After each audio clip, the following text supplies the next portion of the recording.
साथियों नमस्कार। मैं राजेश हंसनवाल आज आपके सामने एक ऐसे जांबाज पुलिस अफसर की वो सच्ची घटना बताना चाहता हूँ जिसमें उन्होंने एक सीनियर आईजी लेवल के आईपीएस ऑफिसर जो भ्रष्टाचार करते थे उनके खिलाफ उन्होंने एक्शन लिया और जिसने पूरे भारत में सनसनी फैला दी।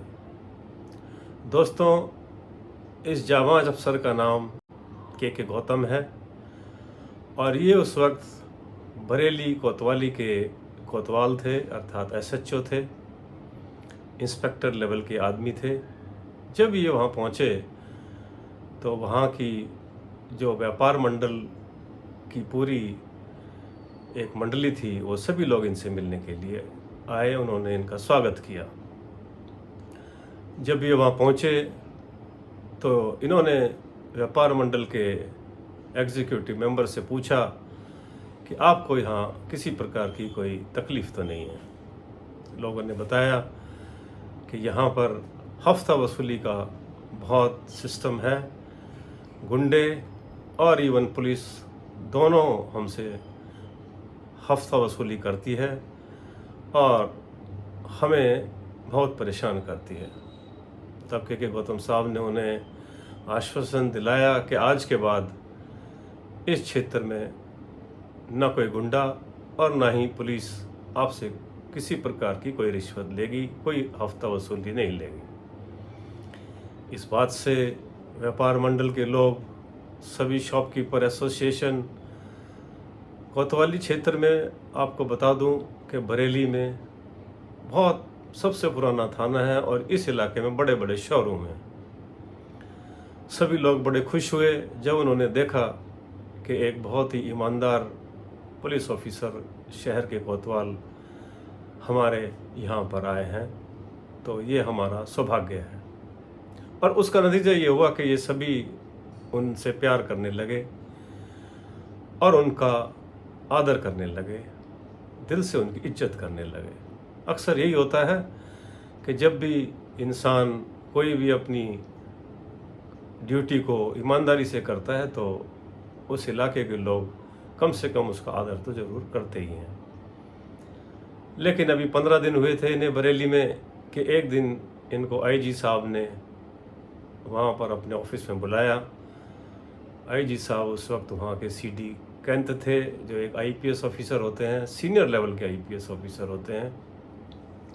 आईजी का मतलब इंस्पेक्टर जनरल होता है, क्योंकि जिस पद पर के गौतम थे वो एक इंस्पेक्टर लेवल का पद होता है।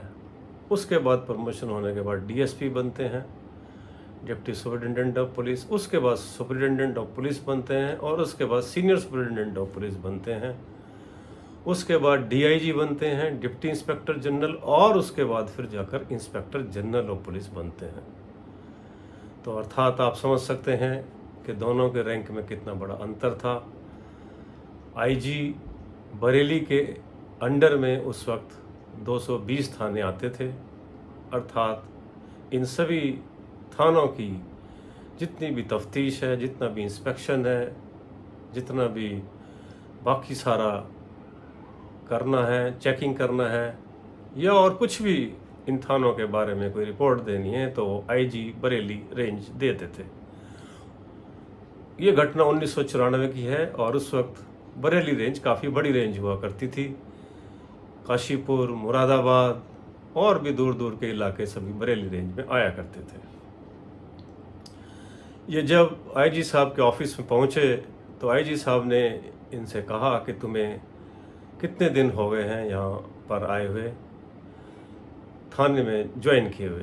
इन्होंने बताया कि मुझे 15 दिन हो गए हैं।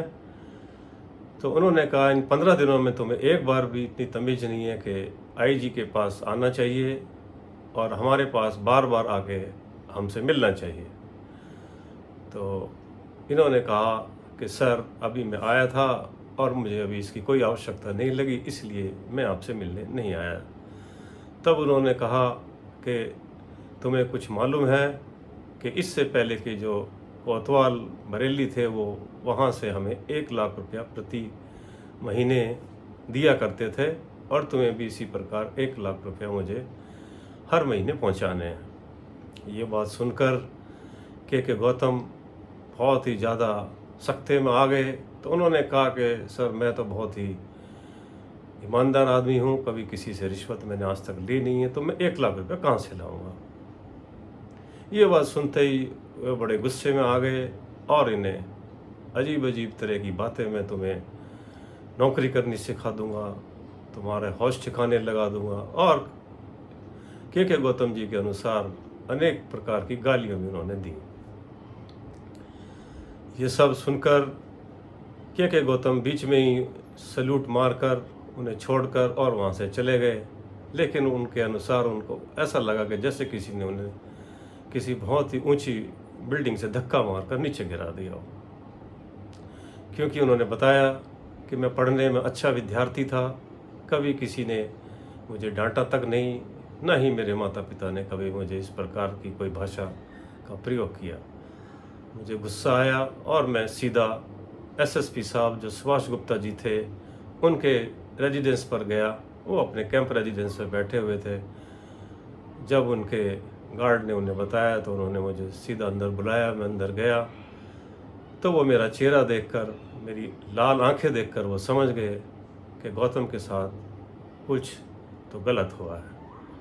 उन्होंने मुझसे पूछा, मेरे कंधे पे हाथ रखा और पूछा, गौतम क्या हुआ, तुम इतने परेशान क्यों हो। क्योंकि परेशान तो था ही, इतनी गलत चीज़ें सुनकर आया था। तो जैसे उन्होंने सहानुभूति के लिए मेरे कंधे पर हाथ रखा तो मेरी आंखें गीली हो गई। गौतम ने ये बताया। लेकिन एसएसपी साहब सुभाष गुप्ता जी बहुत ही अच्छे आदमी थे, डिसिप्लिन्ड थे, पीछे से फौज की बैकग्राउंड थी। जिस कुर्सी पर वो बैठे थे, अपनी ऑफिशियल कुर्सी से हटकर वो एक दूसरी चेयर पर आ गए और वहीं पर मुझे भी बिठा लिया और मुझे बहुत देर तक समझाते रहे। कई कोल्ड ड्रिंक्स उन्होंने इस बीच पिलाई ताकि मेरा ध्यान थोड़ा सा बढ़ जाए और मैं थोड़ा ठंडा हो जाऊं। हालांकि मैंने फिर भी उन्हें कहा कि सर मैं इस आईजी को सबक सिखा के रहूँगा, मैं इसे छोड़ूंगा नहीं। उन्होंने फिर कहा कि नहीं, तुम कुछ नहीं करोगे और अब तुम जाओ। के गौतम जी ये सोचते रहे कि मैं अब किस प्रकार इसका बदला लूँगा। मुझे अपनी जो बेइज्जती हुई है उसके बारे में कुछ ना कुछ तो करना होगा। उनके अनुसार वो गए और उन्होंने अपने स्मार्ट सब इंस्पेक्टर को दिल्ली भेजा। 1994 में अच्छी क्वालिटी के टेप रिकॉर्डर्स नहीं मिलते थे, तो इन्होंने उससे कहा कि अच्छी क्वालिटी का एक छोटा सा टेप रिकॉर्डर लेके आओ और एक माइक भी लेके आओ। वो अगले दिन एक टेप रिकॉर्डर और माइक लेके आया। कि गौतम ने बताया कि मैं टेप रिकॉर्डर और माइक अपनी जिप्सी में लगाकर अगले दिन उनके निवास स्थान पर पहुंचा। सीडी कैंथ मुझे वहाँ मिले और सीडी कैंथ ने जैसे ही मैं उनके पास पहुंचा तो पूछा कि किस लिए आए हो। तो मैंने कहा कि सर आपने बताया था कि कुछ रिश्वत के पैसे देने हैं। तो के गौतम जी ने कहा कि वही रिश्वत के पैसे जो आपने मांगे थे उसी के बारे में मैं बात करने के लिए आया हूँ। क्योंकि टेप रिकॉर्डर को इन्होंने अपनी जिप्सी में रख दिया था और माइक को अपनी कॉलर में छिपा रखा था। तो उन्होंने कहा कि मुझे पता चला है कि तुम बहुत ईमानदार टाइप के आदमी हो, इसलिए 1 लाख के बजाय हम तुम्हें 50,000 रुपये कर देते हैं। लेकिन फिर भी इन्होंने कहा कि 50,000 भी मैं कहाँ से दूँ। तब आईजी सीडी कैंथ ने कहा कि मेरा फॉलोवर शाम को आपके पास आएगा और वो इसके बारे में बाकी आपको सब समझा देगा। एसएचओ के गौतम ने उन्हें सल्यूट किया और सल्यूट करके वो वापस अपने थाने में आ गए। शाम के समय उनका फॉलोवर आया, उनकी जिप्सी में था। जिप्सी के स्टार एक्सपोज थे, खुले हुए थे। कायदे से जब आईजी उसमें नहीं बैठे होते तो वो ढके हुए होने चाहिए और वो उन्हीं की सीट पर बैठा था। अदरवाइज़ वो उस सीट पर नहीं बैठ सकता, उसके लिए एंटाइटल नहीं होता, उसे पिछली सीट पर बैठना चाहिए था। जब वो आया तो इन्होंने टेप रिकॉर्डर को, जैसा के गौतम जी ने बताया, कि अपने टेबल की रैक में रख दिया और माइक को अपनी शर्ट में छुपा लिया। एसएचओ ने उस फॉलोअर जिसका नाम पान सिंह था उनसे पूछा कि तुम और कितने थानों से इसी प्रकार की रिश्वत लेते हो, क्या सभी से लेते हो या कुछ खास थानों से ही ये पैसे लेते हो? तो पान सिंह ने बताया कि कुछ 2-4 थाने हैं जहाँ से पैसे नहीं आ रहे हैं, लेकिन अभी हमारी कोशिश जारी है। बाकी उसने तमाम थानों के नाम लिए और बताया कि हम उस थाने से इतने पैसे लेते हैं, उस थाने से इतने पैसे लेते हैं। सब कुछ ये चीज़ उस टेप रिकॉर्डर में रिकॉर्ड हो गया। उधर जो आईजी सीडी कैंथ ने उनको कहा था कि मेरा फॉलोवर आएगा, वो भी सब उसमें रिकॉर्ड हो गया। और इन सब चीज़ों के बाद उन्होंने उससे पूछा कि क्या तुम भी कुछ पैसा लेते हो? तो उसने बताया था 2 से 5 हज़ार रुपये मैं भी हर थाने से मुझे भी मिलता है।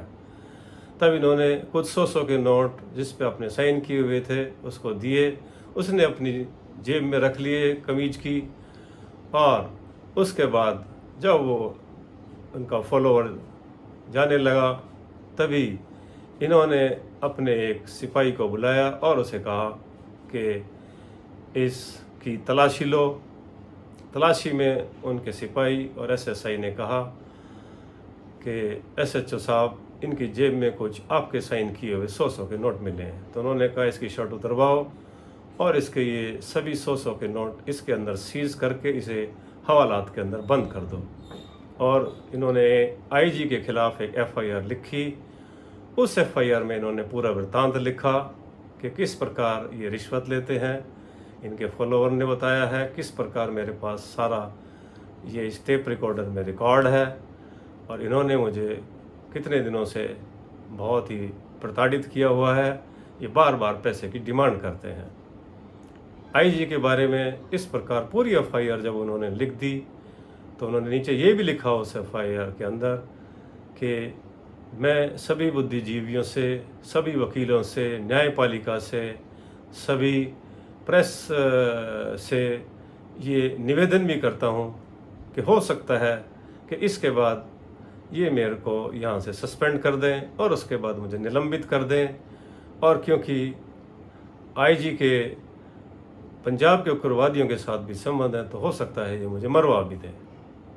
मैं लेकिन आपसे इतना निवेदन ज़रूर करूँगा कि यदि मुझे कुछ हो जाता है तो आप इस एफआईआर की तफ्तीश ठीक से करवा लें तो उत्तर प्रदेश से पुलिस महकमे का भ्रष्टाचार हमेशा हमेशा के लिए समाप्त हो जाएगा।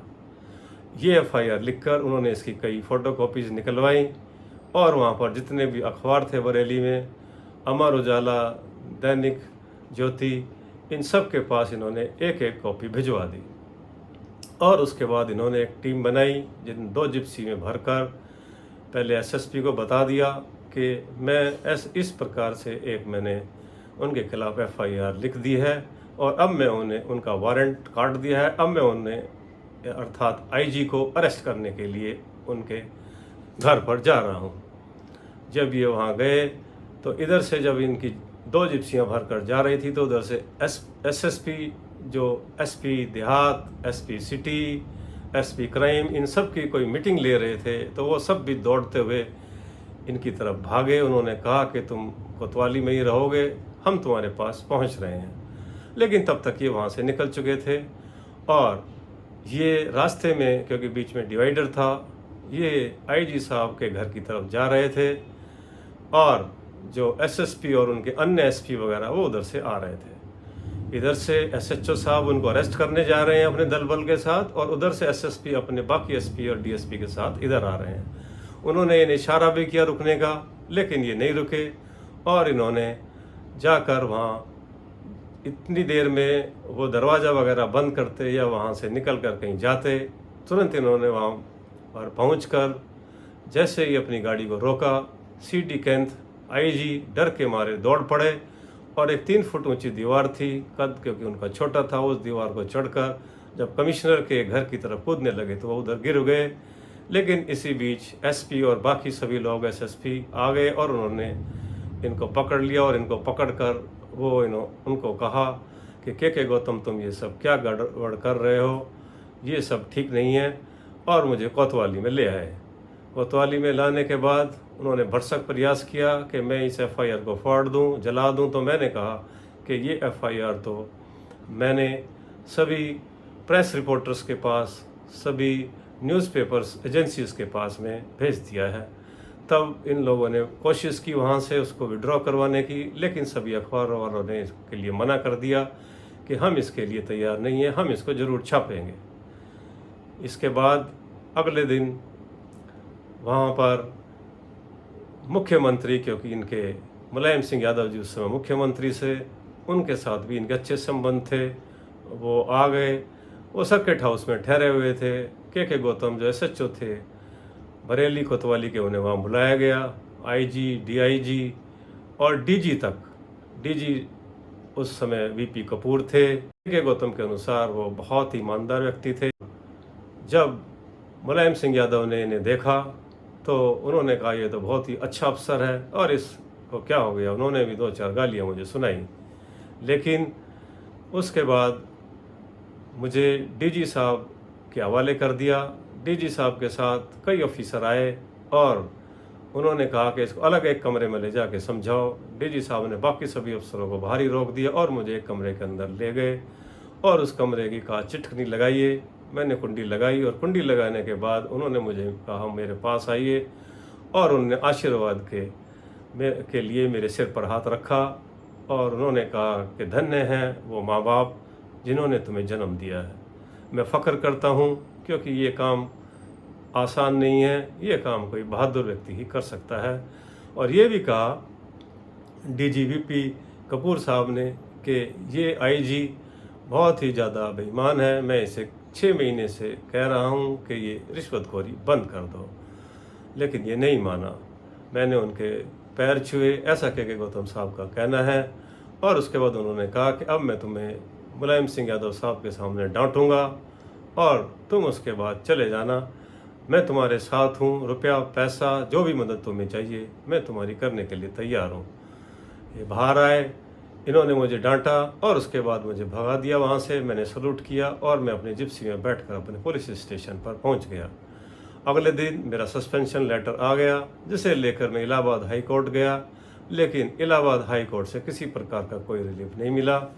इन्होंने दोपहर के बाद अपने घर अपनी पत्नी को जब फ़ोन किया तो वहाँ से कोई जवाब नहीं मिला। तब इन्होंने एक नज़दीक के शोरूम पर, जिसे ये जानते थे, उसको फ़ोन किया तो उसने बताया कि आपके घर की बिजली, पानी और टेलीफोन की लाइनें आपके जाने के तुरंत बाद सब काट दी गई हैं, लेकिन आप चिंता ना करें, पूरे व्यापार मंडल ने मिलकर आपके घर में 1 दर्जन से ज़्यादा नई पानी की बाल्टियाँ भर कर रख दी हैं। हमने कोतवाली थाने में 2 जनरेटर लगवा दिए हैं और कल शाम तक हमने अपनी एक लाइन हटाकर आपके घर में टेलीफोन भी लगा दिया जाएगा। मैंने कहा कि 2 घंटे के बाद मेरी पत्नी से मेरी बात करवाना। इनकी पत्नी आई तो इन्होंने जो अपने शब्दों में कहा है कि गौतम साहब ने, कि मैंने अपनी पत्नी से पूछा कि मेरे वजह से पूरे परिवार को समस्याओं का सामना करना पड़ा, यदि तुम अभी भी कहो तो मुझे आईजी साहब को केवल एक फ़ोन करना है और ये सब समस्याएं ख़त्म हो जाएंगी। तब मेरी पत्नी ने कहा कि बिल्कुल आपको कुछ नहीं करना है, क्योंकि आप बिल्कुल अपनी धर्म की लड़ाई पर हो, आप बिल्कुल ठीक कर रहे हो, आप एक ईमानदार व्यक्ति हो, आपने पीछे नहीं हटना है, हम इसके बिना भी रह सकते हैं। और उसके बाद इनके अनुसार कि जब किसी की पत्नी किसी के साथ होती है तो मेरा हौसला है, कहते हैं कि गौतम साहब के और भी दुगना हो गया। और उसके बाद मुझे लगने लगा कि अब मैं इस लड़ाई को अवश्य जीत लूँगा। किसी ने फिर मुझे बताया कि इलाहाबाद से आपको न्याय मिलने वाला नहीं है, आप दिल्ली में सुप्रीम कोर्ट जाइए, तब वहाँ पर कुछ हो सकता है। मैंने दिल्ली का रास्ता कभी देखा नहीं था, ऐसा कह गौतम जी ने बताया। लेकिन मैं पूछ पाछ के किसी तरीके से पहुँचा और गौतम जी के अनुसार मैंने राम जेठमलानी का नाम सुना था कि वो बहुत बड़े वकील है, अरुण जेटली का नाम सुना था। और जब ये वहाँ राम जेठमलानी का पता पूछते हुए वहाँ पहुँचे तो इनके पास एक मैसेंजर का फ़ोन आया कि आपको एल के आडवाणी जी बुला रहे हैं। ये एल के अडवाणी जी के पास जब पहुँचे तो एल के अडवाणी ने कहा कि आप ही वो इंस्पेक्टर हैं जिसका नाम के गौतम है। तो उन्होंने इन्हें गले से लगा लिया और कहा कि घबराने की ज़रूरत नहीं है, हम आपके साथ हैं और आपके केस लड़ने के लिए हम पूरी जान लड़ा देंगे। तब उन्होंने राम जेठमलानी को कहा कि इसका पूरा साथ दीजिए। राम जेठमलानी ने कहा कि कल हम सुप्रीम कोर्ट में आपकी रिट पिटीशन दायर करेंगे। उन्होंने रिट पिटीशन दायर की और उस वक्त के जो चीफ जस्टिस सुप्रीम कोर्ट के थे वेंकट चलैया, ये वहाँ पर जब वहाँ कोर्ट में इनका केस गया तो इधर के गौतम और राम जेठमलानी और वहाँ पर यूपी के सभी बड़े बड़े अधिकारी जिसमें अटॉर्नी जनरल और वहाँ के तमाम वकील, एसएसपी, एसपी, आईजी, डीआईजी, सभी बड़े पदाधिकारी की पूरी एक फ़ौज वहाँ पर थी। अटॉर्नी जनरल ने जब कहा कि ये एक इंस्पेक्टर लेवल के आदमी हैं और इनको आईजी के खिलाफ किसी प्रकार की एफआईआर दर्ज करने का कोई हक नहीं था, तब राम जेठमलानी जी ने कहा कि बिल्कुल गलत है, कानून में ऐसा कहीं नहीं लिखा, कोई भी व्यक्ति किसी के भी खिलाफ कहीं भी एफआईआर दर्ज करा सकता है यदि वो भारतीय नागरिक है। तो इन्होंने जो वो कुछ किया है वो बिल्कुल ठीक किया है। उसके बाद उन्होंने कहा कि इन्हें अपने एसएसपी से इसकी इजाज़त लेनी चाहिए थी। तब राम जेठमलानी जी ने एक ऐसी दलील दी कि यदि ये एक लेडी इंस्पेक्टर होते और आईजी इनका रेप कर रहा होता तो तब भी क्या ये एसएसपी से पूछने के लिए जाते। इस पर कोर्ट में एक बहुत ही इस तरह का वातावरण बन गया कि चीफ जस्टिस वेंकट चलैया केस को हाई कोर्ट में रेफ़र किया जाता है और ये केस एडमिट किया जाता है। हाई कोर्ट में इनके केस को अरुण जेटली जी ने लड़ा और लगभग साल भर लगा, लेकिन इनका केस मेरिट पर वहाँ से जीता गया और उन्होंने ये लिख कर दिया कि इन्होंने जो भी कुछ कानूनी कार्रवाई की है, जो अरेस्ट वारंट काटा है, जो उनके खिलाफ एफआईआर लॉन्च की है, ये सब कानूनी प्रक्रिया के अंदर किया है और आईजी जो हैं उनके खिलाफ पूरी इंक्वायरी की तफ्तीश की जाएगी, ये भी हाई कोर्ट ने इनिशिएट कर दिया। इनको ससम्मान अपनी उसी पोजीशन पर जाने के लिए ऑर्डर भी कर दिया और इनके अनुसार जब दिल्ली से ट्रेन से ये बरेली पहुँचे, हजारों लोगों की भीड़ रेलवे स्टेशन पर इकट्ठा थी और सैकड़ों गाड़ियों में लोगों ने इनके पीछे चलकर पूरा काफिला बनाया और जय जयकार के नारे लगाए, वापस गए और उसी सीट पर ये फिर से विराजे, नौकरी की और बहुत ही अच्छे से नौकरी की, बहुत ही ईमानदारी से और जाबाजी से नौकरी की और आईजी की पूरी तफ्तीश हुई, एडीजी साहब ने की और पाया कि उन्होंने ये भ्रष्टाचार किया है, वो करते हैं और उनको इवन अरेस्ट वारंट तक के ऑर्डर हो गए थे। लेकिन बाद में आईपीएस लॉबी के प्रेशर के बाद इस केस को थोड़ा दबा दिया गया। लेकिन ये स्पेशली साथियों जो घटना सुनाई गई है ये इसलिए सुनाई गई है कि आज के जो पुलिस ऑफिसर्स हैं कई ये इस प्रकार कहते हैं कि इस सिस्टम में काम करना मुश्किल है, लेकिन यदि के गौतम साहब जैसे दिलदार जांबाज पुलिस ऑफिसर हों तो कोई सिस्टम कानून से बड़ा नहीं है। और यही सोचकर और आईजी को इन्होंने कहा था कि मिस्टर आईजी, मैं आज आपको बताऊंगा कि आईजी बड़ा होता है या कानून।